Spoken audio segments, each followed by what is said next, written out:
જય માતાજી દોસ્તો, આજે હું લંચમાં બનાવવાની હતી આલુ પરાઠા અને બની હું ગયું એ તમે જોજો છેક સુધી વિડીયોમાં.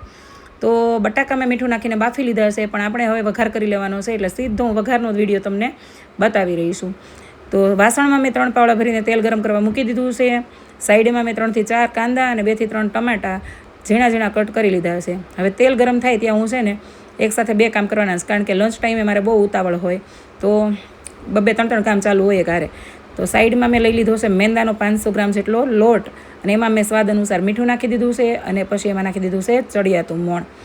ચડિયાતું મોણ એટલા માટે કે આપણે મેંદાનો લોટ બાંધીએ ત્યારે કોઈ પણ વસ્તુ બનાવતા હોય, સમોસા છે કે કોઈ રોલ છે, તો એમાં સરસ મજાની ક્રિસ્પી થાય એકદમ, એટલા માટે. તો 3 થી 4 પાવડા ભરીને મેં તેલ નાખ્યું છે મોણ દેવા માટે, અને મીઠું અને તેલ આ બંને આપણે લોટમાં મિક્સ કરી દેવાનું છે વ્યવસ્થિત. પણ એ પહેલાં તેલ ગરમ થઈ ગયું છે, તો પહેલાં આપણે મસાલાનો વઘાર કરી લઈએ, બરાબર. તો ચાલો, તેલ ગરમ થઈ ગયું છે, પહેલાં એની અંદર આપણે નાખી દેવાની છે ચપટી હિંગ, બરાબર. તો આજે મને કેટલા સમય પછી કંઈક બનાવવાની ઈચ્છા થઈ, અને બરાબર બનાવવાની તૈયારી કરતી હતી ને ત્યાં મને ગેસ્ટનો ફોન આવી ગયો, તો બહાર જવું પડ્યું, એટલે પ્રોપર હું વિડીયો નથી બતાવી રહી, બરાબર, સીધો વઘાર જ બતાવી રહી છું. તો તેલ ગરમ થઈ ગયા પછી મેં અંદર નાખી દીધી છે ચપટી ભરીને હિંગ, એમાં નાખી દીધા છે કાંદા. પહેલાં કાંદા એટલા માટે નાખવાના છે કે સીધા ગળી જાય, અને મીઠું નાખો એટલે તરત ને તરત ફટાફટ પાકી જાય.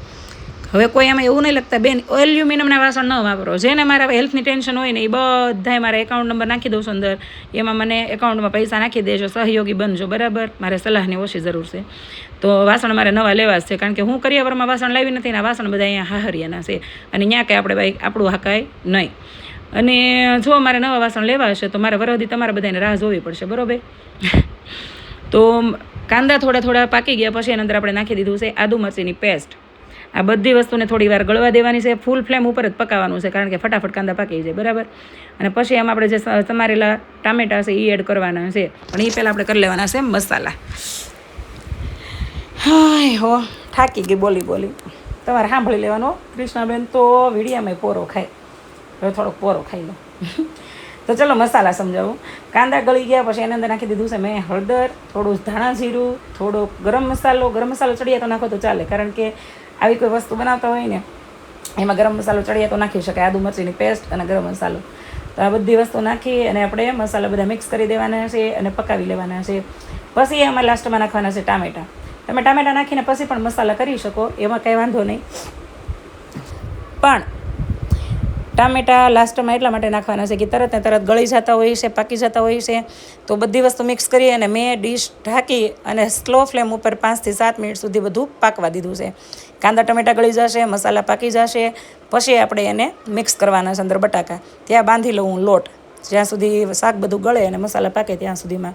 તો આવી રીતે મીઠું અને તેલ બધું મિક્સ કરી અને વ્યવસ્થિત રીતે મોણ દઈ દેવાનું છે લોટને, અને લોટ આપણે બાંધી લેવાનો છે રોટલી કરતાં થોડોક કઠણ, ભાખરી કરતાં થોડોક નરમ, એ ટાઈપનો આપણે લોટ બાંધી લેવાનો છે, કારણ કે હવે આલુ પરાઠા નથી બનવાના, બરાબર. હવે બનવાની છે ફ્રેન્કી, દેશી ફ્રેન્કી. કારણ કે ફ્રેન્કી તો મારે પ્રોપર બનાવવાની હતી, પણ હવે બહુ વેળું વીતી ગઈ કાઠિયાવાડી ભાષામાં, કારણ કે જ્યાં બટાકા બાફા મૂક્યો ને ત્યાં મારા ઇન્ટિરિયરવાળાનો ફોન આવી ગયો કે મેડમ તમે એક ફ્લેટ ઉપર આટો મારી જાઓ. તો મેડમ ત્યાં ગયા, આવ્યા ત્યાં 12 વાગી ગયા હતા, એટલે ફટાફટ મેં આવીને મારું કામ થોડુંક પલટાવી નાખ્યું. લોટ બાંધીને મેં સાઈડમાં કૂણાવવા માટે મૂકી દીધો હશે 5 થી 7 મિનિટ, અને ત્યાં આપણે બધા મસાલા જે પાકી ગયા છે એને આપણે બટાકા નાખીને સરસ મજાનો મસાલો બનાવી લેવાનો છે. તો તમે જોઈ શકો છો કાંદા ટમેટા ગળી ગયા છે, મસાલા બધા અંદર ચડી ગયા છે, અને થોડુંક આપણે એને ક્રશ કરી લેવાનું છે. એટલે એમ બટેકાનું જે મેશર છે એનાથી આપણે થોડુંક આમ પાઉંભાજીને કેમ ક્રશ કરીએ એવી રીતે કાંદા ટમેટાને પણ ક્રશ કરી લેવાના છે.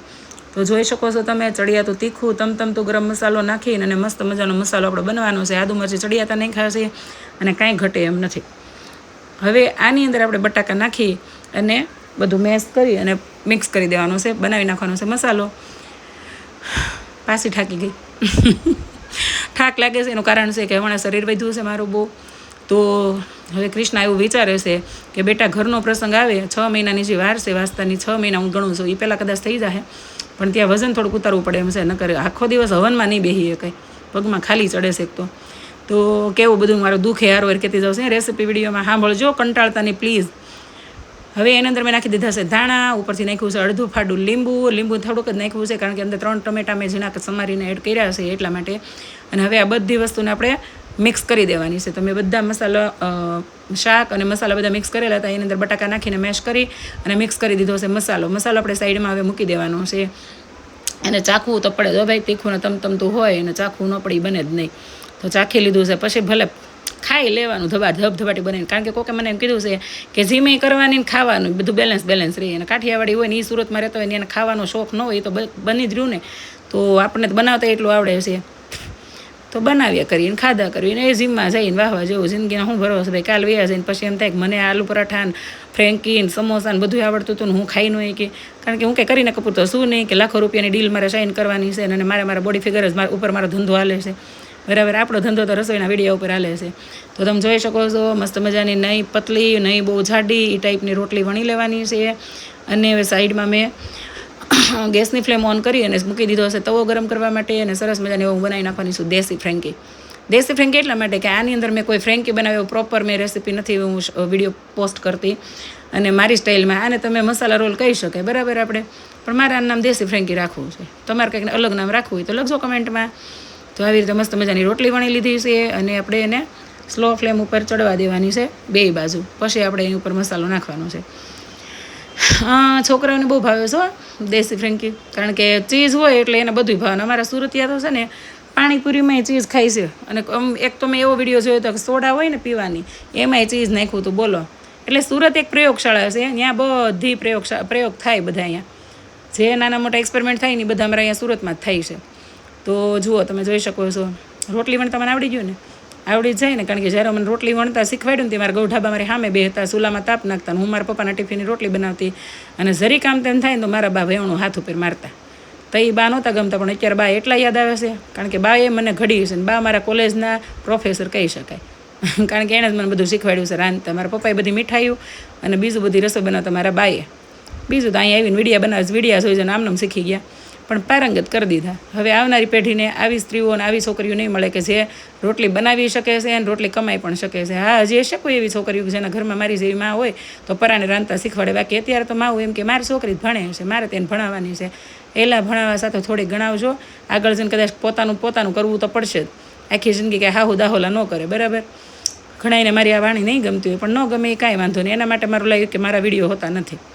સાઈડમાં મેં નાખી દીધું છે આવી રીતે બટર, અને ફૂલ ફ્લેમ ઉપર આપણે હવે ક્રિસ્પી થાય એવી રીતે તળી લેવાની છે, બરાબર. તો આવી રીતે વચ્ચે બરાબર મસાલો મેં બધો એડ કરી દીધો છે. નીચે મેં બટર નાખી દીધું છે 1 ચમચી ભરીને, અને બે બાજુ એવી રીતે વાળી લેવાની છે રોટલી. અને પછી પાછું આપણે બીજી સાઈડ પકાવવાની છે. તો કેવો લાગ્યો મારો દેશી રોલ, દેશી ફ્રેન્કી મતલબમાં મસ્ત બની ગઈ ને, કાંઈ ઘટે. ક્રિશને કેટલા સમય બિચારો 4 દિવસ એવો મને કાંઈ કહેતો નથી મમ્મી મારે આ ખાવું છે કે આ ખાવું છે. કારણ કે હું ઓલરેડી એટલી બધી કામમાં હતી, શૂટ હતા થોડા ઘણા, પછી જે ફ્લેટના કામમાં પડી છું ત્યારે એનું ઇન્ટિરિયર ચાલુ કરાવ્યું છે, ત્યાં દોડા વધી ગયા છે મારે, તો ફ્રી રહેતી નથી. અને મારા ક્રિશ માટે કાંઈ બનાવ્યું નથી. વિચાર્યું કે 2-3 દિવસ છે તો કંઈક બનાવીને ખવડાવવું. માને હરખ એ જ હોય કે દીકરો બહાર ભણતો હોય કે કમાતો હોય, ઘરે આવે એટલે એના માટે કંઈક ને કંઈક બનાવવાનો અને ખવડાવવાનો. પણ છોકરો મારો કરે છે સ્ટ્રીટ જીમ, અને એ જીમ એનું એટલું બધું પરફેક્ટ છે કે એ કાંઈ વસ્તુ છે ને કેલરીવાળી ખાતો જ નથી. આ બધું તો હું પરાણીને હામ દઈને ખવડાવું છું, બાકી સ્વીટ તો એ બિલકુલ નથી ખાતો. આવો છે મારો છોકરોને. એ પાલન કરે છે, એનું અડધું હું પાલન કરી શકતી હોત ને તો હું અત્યારે ફિટ એન્ડ ફાઇન હોત. પણ કાંઈ વાંધો નહીં, નથી થતું તો નથી થતું.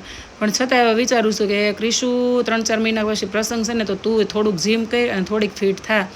ફ્રેન્કી તો થતી રહે ને ખવાતી રહે. તો જો બની ગઈ મસ્ત મજાની આપણી ફ્રેન્કી. અંદર મેં ચીઝ એડ કરી દીધું છે, સાઈડમાં સોસ લઈ લીધો છે, અને પહેલી બાઈટ તો હું જ ખાઈશ, કારણ કે હું જ મારા ઘરની ભગવાન. પછી આપી દીધી આ થાળી આપી દીધી ક્રિશને.